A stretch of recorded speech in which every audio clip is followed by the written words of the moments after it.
Okay, members of the media, we're now joined by West Virginia offensive coordinator Gerad Parker. Questions for Coach Parker. Our first one comes from Greg Hunter. So, Gerad, start with your receivers a little bit, both the older guys and what you're trying to improve with them, and then give us an insight into the younger guys, Prather and even DeVell Washington, what you're seeing out of them. Yeah, you know what? It's good. We just got finished up and came off our third practice. The guys are eager to have a really good off season, which we needed. They've really developed into a great work ethic, and they know obviously improvement needs to be made in a lot of different areas, and they're embracing it. So really pleased with that. The veteran guys are becoming veteran guys, meaning we've actually got leadership. Some guys really trying to take it forward and be able to respond to negative results as well as positive. So that part's been really well from our vets. And then young guys, yes, it's actually pronounced Prather. KP is here with us and really starting to learn how to practice and be a college guy. The guys have really embraced him and really like him. He's really become a guy. He's really conscientious and works, and he's made some plays early in the spring, which always helps. Of course, it's going to always be the learning curve with an offense that's much different than what he's used to, and the pace of practice and all those things. And he's really taken on to the learning very well. Same with DeVell, first real spring for DeVell Washington, and he's really embracing learning and has still got to take some steps in that department. But he's a really good, strong kid that's worked really hard in the weight room, and his body looks so much better. And as a group, we look different, and that's really going to help us build confidence. And that's where we're at. You know, I've told the guys not to give too much on the answer, but it's a group that really needs to get lost in the work. And that's not to give some punchline or be an interview guy. We just need to get lost in the work and don't get too high when we play well. Don't get too low if something bad happens, and just get lost in the work and go have fun playing. And I really believe we're doing that better right now. We've got to sustain it. Next question from Ryan Pritt. Hey, Gerad, good to see you again, man. Hope you had a good winter. Hey, you too, Ryan.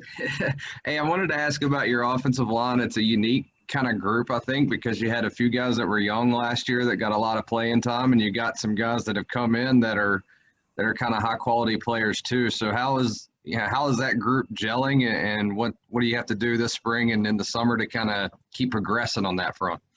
Yeah, I think that's the word. I mean, if we can keep, steps were made, and we all know top to bottom that more steps have to be made. That happens with a progression of teaching and strength and off season that we believe has happened. And then, of course, as you add new faces and add some veteran faces that took a bunch of reps, like you mentioned, and getting better last year in our COVID year.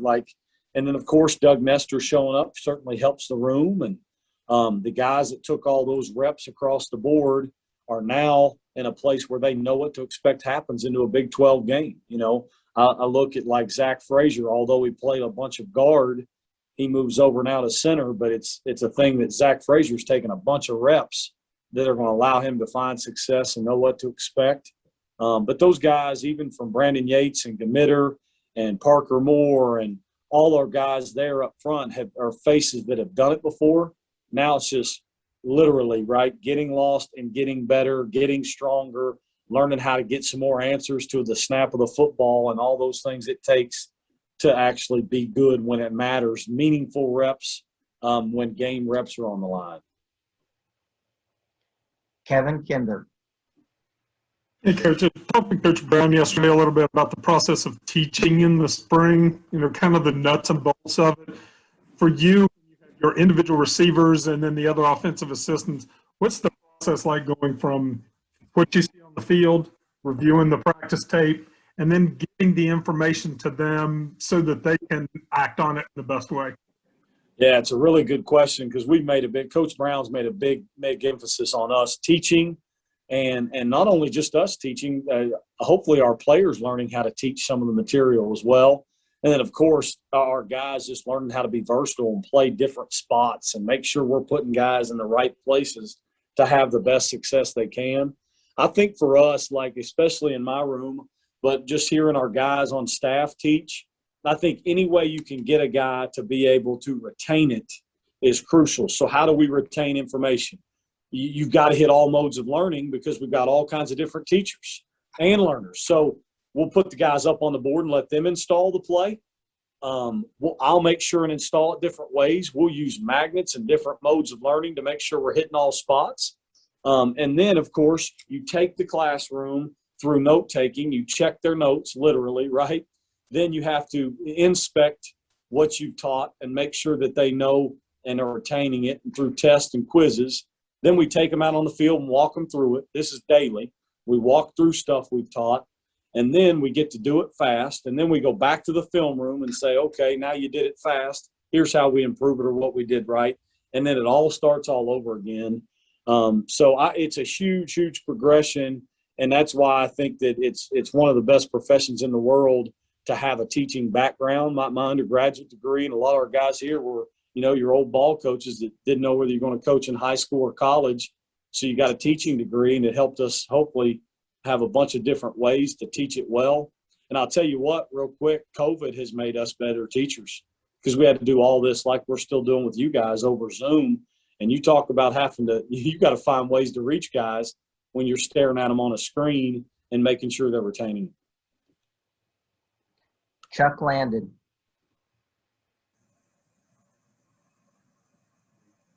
Chuck, you're muted.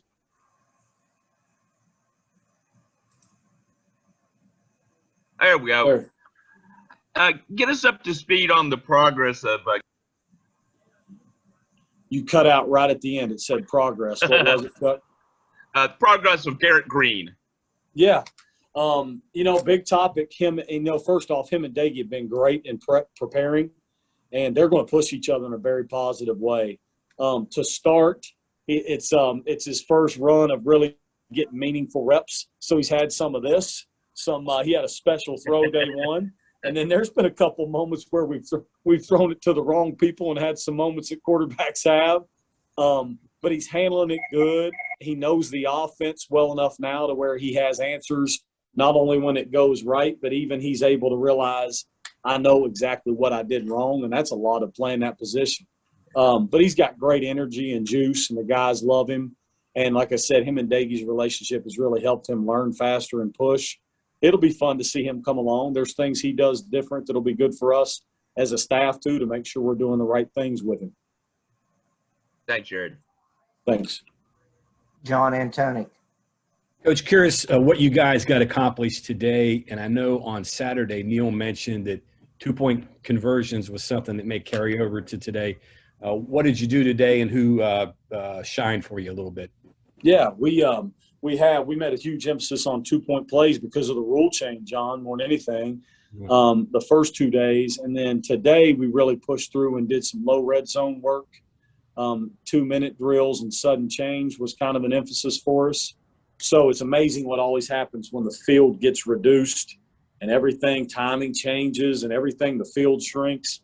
That was a big emphasis for us today. And I think for us, to stay away from discussing total installs, but some of our run game's really growing. So we put in some different run game schemes that we think are really going to help us. So that was really good to see some growth in our run game. And then outside at receiver, we really did a good job pushing off the football, made some plays down the field outside.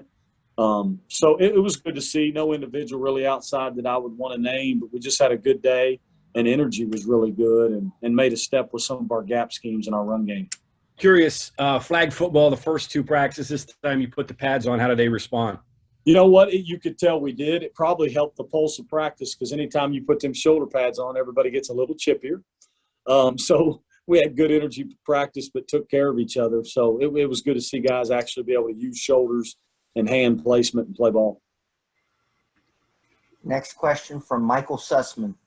Coach, turnovers were an issue at times last year. How do you work to minimize mistakes in spring ball, and how has the offense taken care of the ball through 3 practices? Turnover margin's the answer to it all, and we know that. I think you have to stress it daily, and we do. We've actually done a good job of taking care of the football for the most part with some issues carrying it. We'll continue to grow in how we take care of it to make sure we don't throw interceptions. Those are growth things. But we've been good, and Daggy took care of it pretty well last year. We just got to continue to stress that if we win turnover margin or we're plus in it, the odds of you winning football games go dramatically up. So it's a daily push.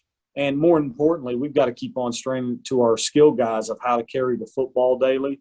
And it's a big deal that we've got to keep on stressing. Back to Ryan Pritt. Hey, Jared, one more for me. If you look at your guys' rushing production last year, I think Letty was responsible for something like 70% of it, which is kind of higher than what you see normally these days. And, obviously Sinkfield transferred out, but how important is it to kind of find a little bit more support for him in terms of carries and production in that backfield? And obviously you got quite a few candidates. So, if you can, just tell me how those guys have looked so far this spring. Yeah. It's a high percentage. It's kind of that game we must play. We know, I think it's safe to say that Letty's a special player. So we've got to find ways to get it to him conventionally and maybe a little bit differently and allow him to be a pass catcher at times. And then there's no doubt about it, Ryan, we've got to develop a 2 and 3rd option. Those 2 and 3 guys have got to become options we can play to keep some things off of him and to spread it out a little bit within a season. It's hard to keep those guys healthy all the time. So Tony Mathis and Sparrow that are here now will be crucial pieces to develop them and develop their abilities throughout spring. And then, of course, when we get some young guys that'll be on the way this fall, we'll see where they're come from and how they can learn the offense too, to see where that goes. Our final question for Coach Parker will come from Greg Hunter. So Jared, more on Doug Nestor. Obviously, he's played a lot of football at a high level, but different system and maybe even a slightly different position. So the pluses and minuses of a guy who's played a lot, but now having to learn a new scheme. Yeah, I mean, who we can't deny that clearly if you're in years 2 and 3 at a place where you already know the offense, the calls, and all those things, that's an advantage. He's a sharp guy, and we've got to catch him up as quick as possible. We're on our way, and he's eager to learn and a joy to have here. And so we've got to make sure and push him. But there are some things that will be hiccups just because he's learning a new offense. But for the most part, heck, he's played football up front. He's got a strong reputation as being a tough guy, and he cares, and he'll pick it up pretty fast. We're encouraged to see him kind of grow quickly here, and glad he's here.